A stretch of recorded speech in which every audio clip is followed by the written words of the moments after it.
Welcome back to another case of murder and coffee.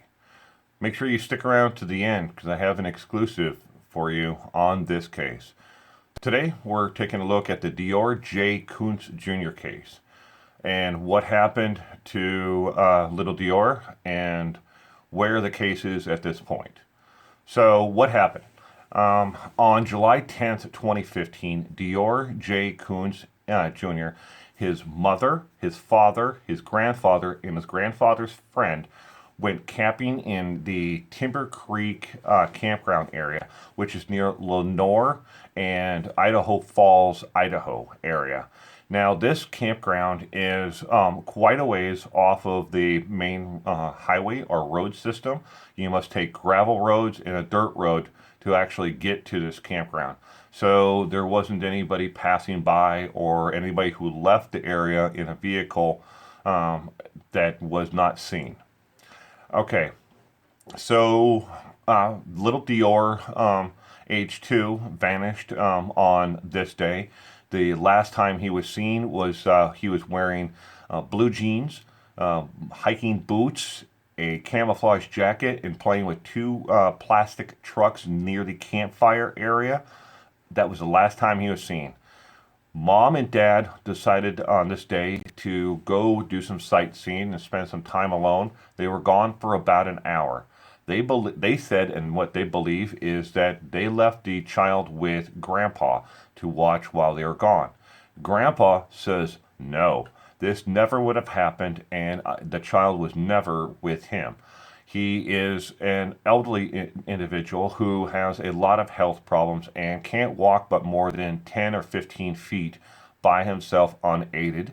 He is reliant completely on oxygen. He has a portable unit that he takes with him when he is not at home, but otherwise at home he is fixed to wherever the two tanks are that in his home. So his health is not up to par from what he says to chase after a little 2-year-old who decides to take off, understandably. His friend Isaac, on this trip, when the mom and dad had gone off to do some sightseeing by themselves, Isaac decided to lay down and take a nap. He was asleep the entire time that they were gone and was still asleep when they returned back in the camper. So he has been pretty much ruled out by the Lemhi Sheriff's Department and the private investigators who have, two sets of them, who have looked into this case so far. Other things that need to be noted about this case is that when they originally reported DeOrr missing, the Lemhi Sheriff's Department went by three initial theories. One, it was an animal attack that maybe DeOrr had wandered off and a cougar had gotten him and dragged him off someplace. The second was a possible abduction by another camper or somebody else who was in the area. And the third option was the parent involvement. Now, they did an initial search that day, and they ruled out an animal attack. If a cougar had taken the child, or a mountain lion, or whatever you want to call them, off to an area, the animal would have taken them someplace, somewhere nearby, finished its prey off, and then dragged it off farther, or finished the prey there. No signs, no blood, no drag marks, nothing was found within a 2-mile area. So here's the campground, here's the lake, and they're going around the lake all the way to that side 1 mile, that side 1 mile, and this side 1 mile. They searched that entire area on foot that day. Later on that night, they flew drones over with heat-sensitive cameras on them to see if they could pick up a heat signature anywhere around.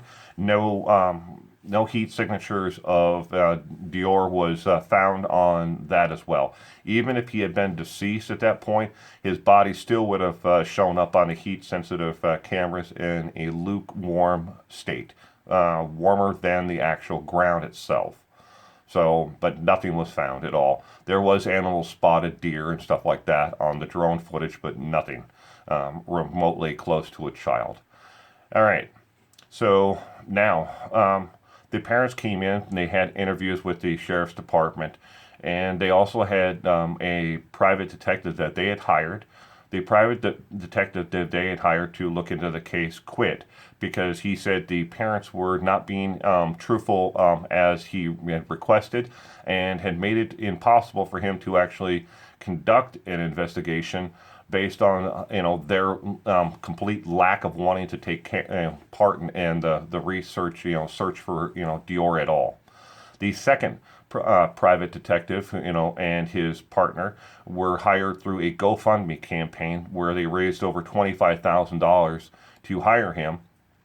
He has an exceptional record of finding missing people and solving cases.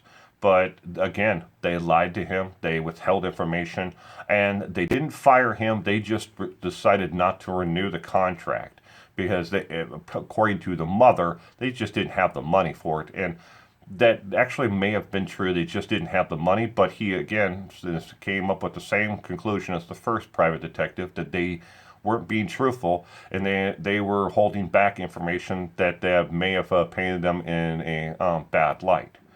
He turned his evidence over to the Lemhi Sheriff's Department and DA, and in 2016, they formally announced, the DA did, that both parents were named as a suspect in the disappearance of DeOrr Kunz Jr.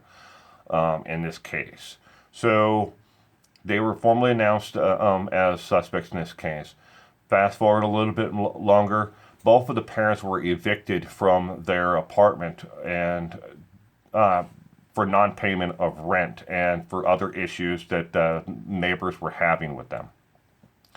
So when the apartment complex and a cleaning agency went in to clean out the rest of the effects from the apartment after they had been evicted, when they came into what was used to be the little DeOrr's bedroom, in the closet, they found a cardboard box that was taped up on all sides. And inside the cardboard box was all of the items that DeOrr was wearing and was playing with on this camping trip. The pants, the camouflage jacket, the boots, and the 2 plastic trucks that he was supposedly playing with near the fire pit in this case. So why would she say in a mother report that he was wearing these particular items and then have them and box them up and tape them up and put them in the closet in his bedroom? We don't know. But right now, the next factual thing about this case is DeOrr, they have not found any evidence of where he has gone. Did he, was he abducted? Did the parents have any involvement in it? Those are the only 2 options left. They've completely ruled out an animal attack in this case. Now, it should also be noted that the mother, in this case, has 2 other children that she has given up complete custody of to the biological father, who is not the father of DeOrr. But she gave them up because she said she could not afford to take care of them anymore. The longest tenure of employment the mother has ever had was 6 months, just over 6 months long, and that was caring for her grandfather, taking him around, making sure he got to appointments, and so on.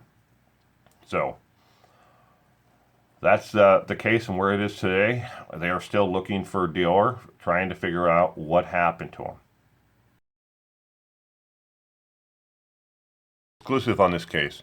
According to WLTX Channel 19, ABC affiliate out of Idaho Falls, the mother has been given an opportunity to get complete immunity in this case if she, in turn, tells the state and the sheriff's department what happened to DeOrr and where his body is currently located at. They have offered her this deal only, not to the father, but to turn evidence on the rest of the group, Grandpa, his friend Isaac, and the father. She must testify against the 3 in their involvement in what happened to DeOrr. Thank you very much. You stay safe out there.